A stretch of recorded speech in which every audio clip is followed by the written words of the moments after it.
Ambassador, thank you for coming here. Thank you very much, Mate. It's a pleasure to have you. And let me start with the first question, which is, who invited the American soldiers here to Slovakia? Was it NATO? Did you come by yourself?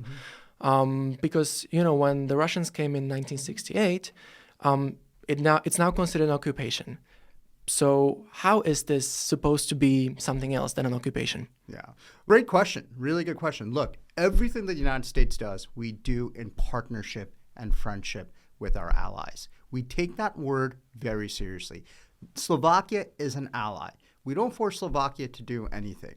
Unlike the Soviets in '68, when people in Prague, when the students said, hey, we're fed up, we're unhappy with this, when Dubček started doing socialism with the human face, what happened? The Warsaw Pact sent in tanks because they were unhappy with what they did.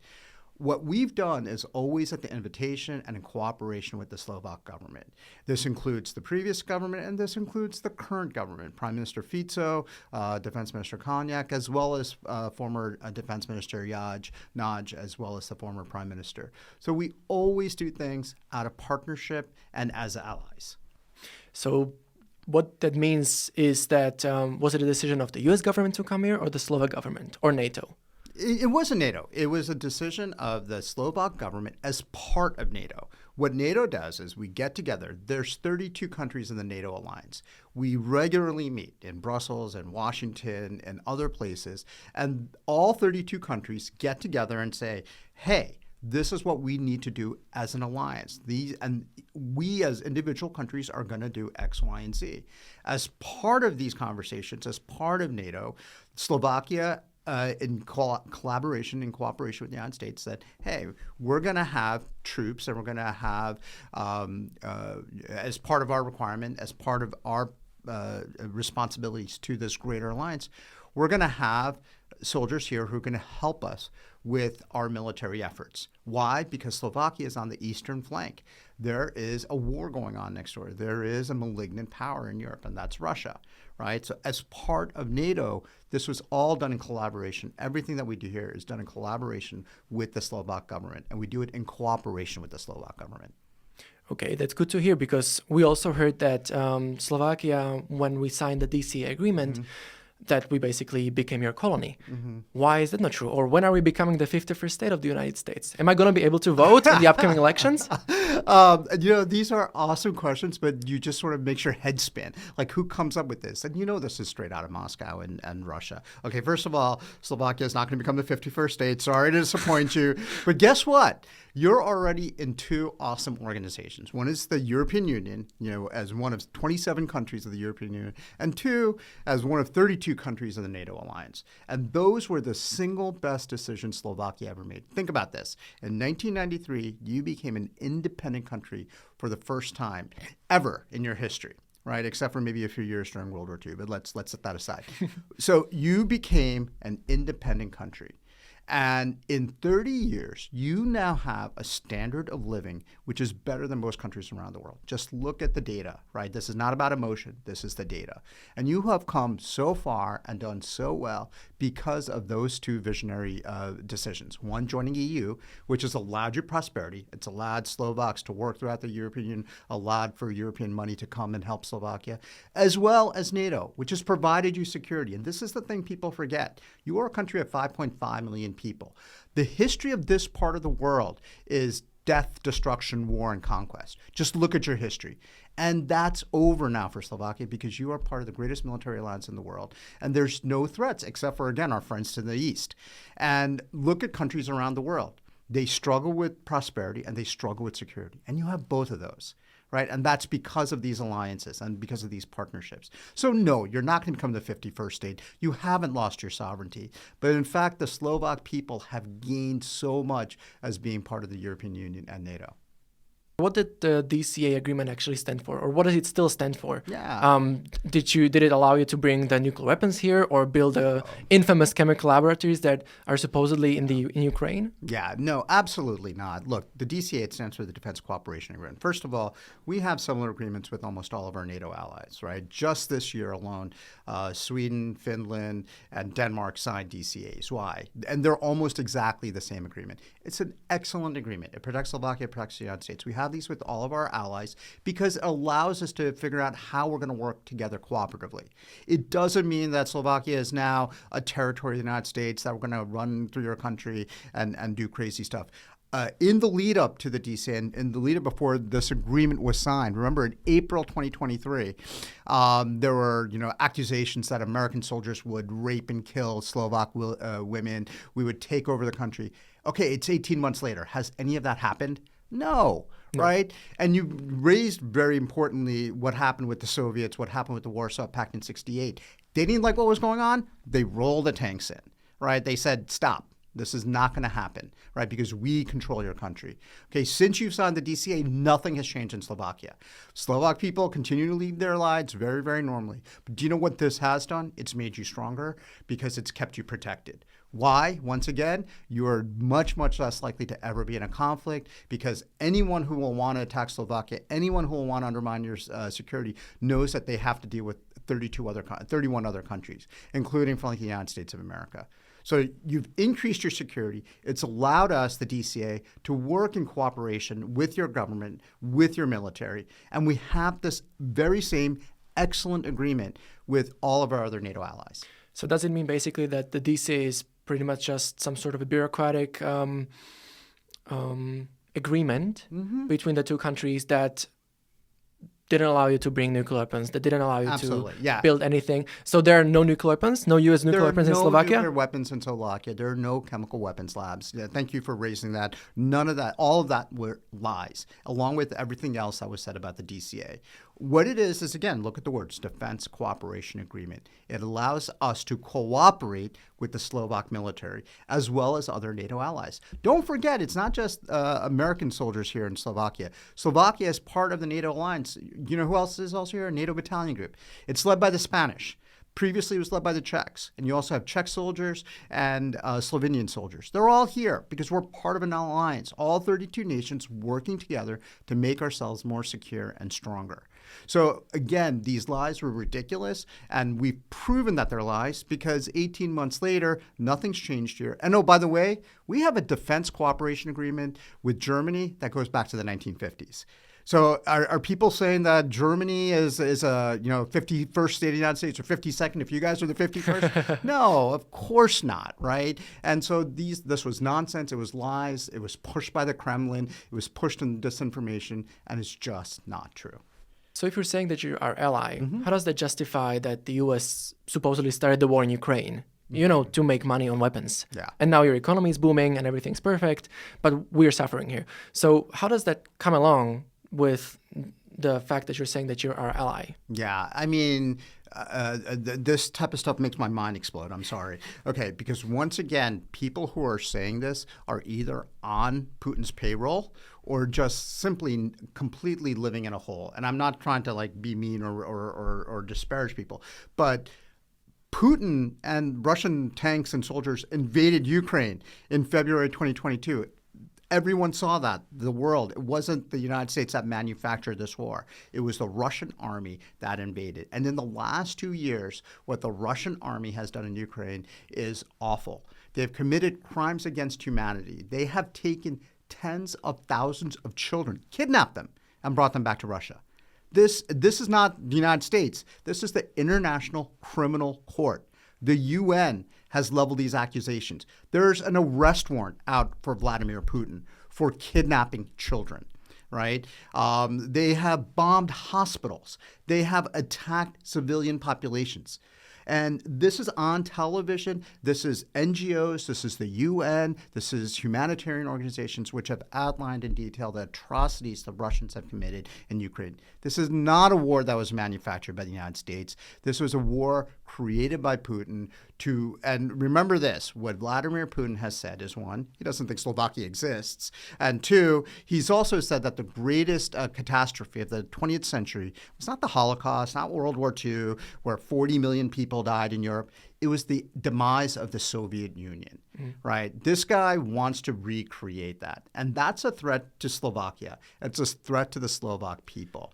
And so that's why, again, NATO is really important. And that's why Slovakia being a member of NATO is really important. So what would you say to the people that will be saying that it was maybe not visible that the U.S. provoked the war, but basically the U.S. is behind it and is somehow benefiting of the war in Ukraine. Well, again, it's nonsense, right? I mean, Slovakia was given a sovereign choice in 1993, whether, in 1993, Slovakia became an independent country, right? 10 years later, you guys voted in referendums whether you want to join the European Union or NATO. That was your choice. The Slovak people said, yeah, we do, because it makes sense for us. It's going to increase our prosperity. It's going to increase our security. And these are opportunities that the Ukrainian people should have for themselves. They can decide whether they want to join the European Union, and if appropriate, at a time when NATO feels it makes sense to have that conversation about whether Ukraine belongs in NATO. But that should be a choice for Ukraine and the Ukrainian people. And it remains, I think, important to remember that. These are the choices that Slovakia got. And these are the opportunities and choices that the Ukrainian people should have. So pretty much a yes or no question, the U.S. did or did not provoke the war in Ukraine? Absolutely not. This was a war provoked by Vladimir Putin, full stop. We had recent elections. Mm-hmm. So the question is also whether the U.S. influenced the elections. Yeah. Did you somehow manipulate with the ballots? Did you, call some opposition candidates or newspapers to write in favor of certain people? Was there any action like this taken? Again, this sounds really crazy. And so right out of the Kremlin playbook, this is what Putin does. He tries to get us to doubt our own democracies. Okay, think about this. This would mean that the outcomes of your last year election were that Robert Fico won. He's prime minister. Peter Pellegrini won. He's president. And then you had European elections. That somehow Robert Fico and Peter Pellegrini are American agents. Either that or a really incompetent superpower. Right? Because if we manipulate and control your elections and we control Slovakia, then we somehow want these guys and they're our agents. And I mean, I don't think anyone would agree with that. We have a very good relationship with with Prime Minister Fico, with President Pellegrini. We'll continue to work with them. But that's what the implication of this is, that we somehow manipulated your elections and elected these guys. So they're our agents. Of course, they're not our agents. They are Slovaks who are working on behalf of the Slovak people. And then also, if we were going to do that, there's this guy by the name of Quisling, Viktor Quisling. During the World War II, the Nazis took over Norway, and they picked a Norwegian who they knew they could control and ran the country. And now in the English language, there's this word Quisling for someone who's a traitor. Well, wouldn't we do the same? Wouldn't we find our own Quisling and then, set them up as prime minister and president? Of course we haven't. These are, sovereign Slovak independent leaders. And so this is nonsense. And what would you say to someone who would be saying, oh, these are just words. You haven't portrayed or haven't shown any evidence of not doing it? Because this would definitely be the question. Well, I would say, once again, what you're saying is someone who's asking this question, I turn the question back to them. So you're telling me that Robert Fico is an American agent? President Peter Pellegrini is an American agent? Because that's the implication of your question, that we manipulated your elections. These guys won, so they're actually working on my behalf. That's logic. I don't know how else to answer this question. And I think we would all say, absolutely not. They're Slovak politicians who believe in Slovakia, and we have a great relationship with them. We work with them, and so this is nonsense. So maybe you didn't manipulate with the elections like this, but I heard that you're controlling Facebook, that the U.S. government is controlling Facebook, and that you're pushing Western propaganda through Facebook. What would you answer to that? Again, that's absolutely not true. Okay, first of all, the U.S. Supreme Court just 2 months ago, in a decision, said that the government cannot control that these social media companies have First Amendment rights. The First Amendment of the United States Constitution says that people have freedom of speech and of press, and that the government cannot tell these companies what to say and what to put up and what to take down.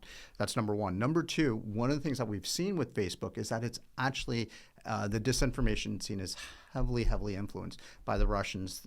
Now we're seeing more Chinese and Iranian influence. And the benefits of a free media environment of social media is it allows for information to flow, but unfortunately it also allows the disinformation actors to also throw out all this information out there. But we are legally prohibited from telling Facebook what to do and what not to do. And there's just zero evidence out there that the U.S. government is actually involved in all these operations. What people have found, independent sources repeatedly, is that it's actually the Russians and the Chinese who in particular are really flooding Facebook with bad information. Let's go back to our military and to the question whether, in case that there is a military conflict, will the U.S. tell us to send our soldiers with you to fight? Look, the United States, once again, we don't tell our allies and friends what to do. We don't control your government, right? But as part of NATO, there is something that we all signed on to. It's called Article 5. Article 5 is a mutual security assurance. That means if any of the 32 NATO allies or countries are attacked, the other countries pledge to protect them. Do you know when the only time Article 5 was ever invoked in NATO's history? It was actually after 9/11. After 9/11, the countries of NATO, at that point Slovakia was not in, all said, the United States has been attacked, we will join you. Right, and so look at what's happened. Since NATO was formed, Slovakia did help us initially after joining NATO, and there were troops in Iraq. Prime Minister Fico, when he was elected in 2006, said, "No, I'm not going to have Slovak troops in Iraq." He pulled them out, and that was his sovereign right. The United States didn't, get on the phone with Robert Fico and tell him, "Get your troops back in there." No, I mean, you're a NATO ally. This was not an attack on Slovakia. It was not an attack on the 32 countries. So, we don't have expectations. We'll work with you. We'll talk with you. We'll cooperate with you. But if it was an attack on one of our countries, you can be assured that if Slovakia was ever attacked, I can guarantee you as U.S. ambassador to Slovakia that the United States of America would be here to help the Slovak people, 100%. So you'd help us and come here if we were to ask for your help? If Slovakia was attacked by Russia, right? For example, let's just say Russia. Okay, this is a hypothetical. The United States of America would support you and would help protect you. That is what Article 5 of the NATO alliance says, and we take that seriously. And President Biden has said that he will protect every single inch of NATO territory, and that, of course, includes Slovakia. Why should we trust the United States that you're fighting for democracy in the world? We've seen that there were several, let's call them at least controversial wars that the U.S. has been a part of, to name Iraq, Vietnam, or Afghanistan. And when we're looking at it, some could claim that, the U.S. was just fighting for their own benefit, and Russia is not doing anything else. So what would you say to the question, so what would you say if someone claimed that Russia is also fighting for democracy? How is it different? Is it different at all? Oh, absolutely. I mean, Russia is not fighting for democracy. Russia is fighting for imperialism. They're trying to take over Ukraine. They're trying to that's what Putin has said. He wants to take over Ukraine. He's also said he doesn't believe that Ukraine exists as a country. This is an imperialistic war. He wants to take it over, and he wants to, taking him in his own words, believes that the Soviet Union, the fall of the Soviet Union was a great catastrophe. So he wants to take over as much territory as he can. And look, his last election this year, he won 87% of the vote. Are you kidding me? No political leader gets 87% of the vote. He's been in power since 1999. 25 years. He's already amended the Russian constitution. He can be in power at least until 2036. There's no democracy there. He's jailed journalists. Protests against the Ukraine war. People have been thrown in jail. We all know what happened to Navalny. He was basically killed in prison by the Russian government. And so they're clearly not a democracy, they're an authoritarian state, and Putin's goal is imperialism, right? And what I would just simply say is look at what U.S. NATO allies and our partners in Europe. I mean, you all have flourished with free and democratic societies and economic prosperity.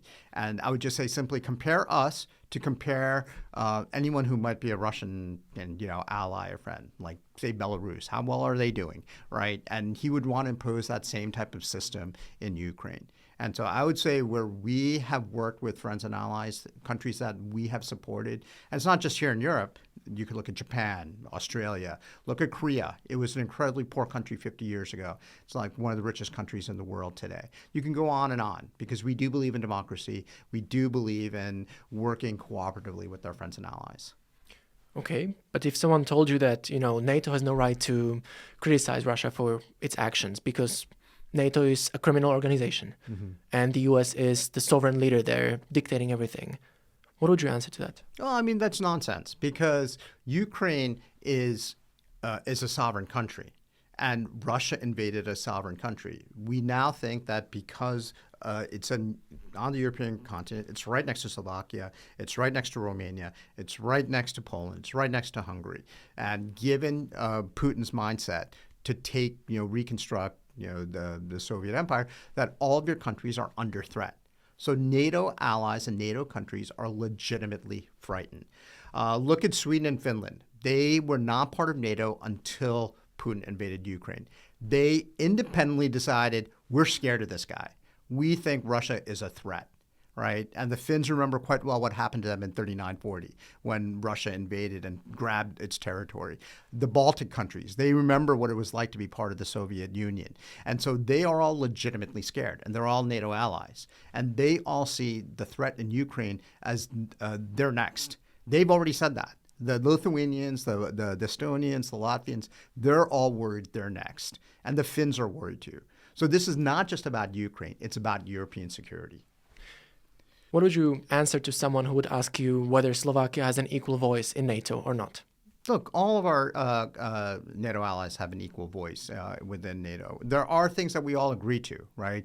Being a member of the alliance does have responsibility. So we ask all NATO allies to spend 2% on their GDP on defense spending. This is something that allies voluntarily agreed to, right? And then we all work together on different elements of our cooperative defense.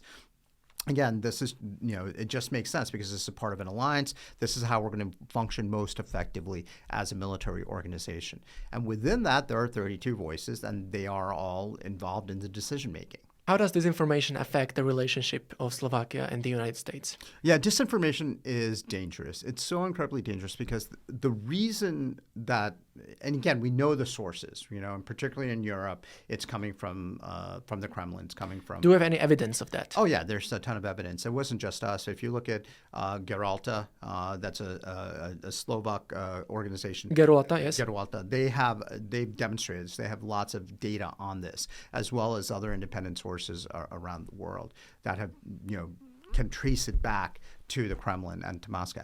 And the whole point of this is twofold. One, Putin wants to undermine our faith in our democracies. He wants us to question how we function. Why? So that it makes us weaker. And he wants us to undermine our faith in our leaders, right? So once again, if we're doubting ourselves and we're asking these types of questions and we legitimately believe them, then we're questioning NATO, we're questioning the European Union, we're questioning democracy, and we're going to believe conspiracy theories. And he wins, right? Just look at, does anyone from Slovakia really want to go to Moscow and live in Moscow? It's a totalitarian state. They throw people in jail who they disagree with. At least here, you're free. You have an opportunity to work throughout Europe. You have an opportunity to live the life the way you want to see it. That's not what Russia is, but that's what he wants for you guys. That's what he wants for Europe. And that's what the disinformation is about, is to undermine our democracies, to undermine our faith in our leaders. Will you bring any nuclear weapons to Slovakia soon? No, full stop. The United States will not bring nuclear weapons to Slovakia. Thank you very much. Thank you.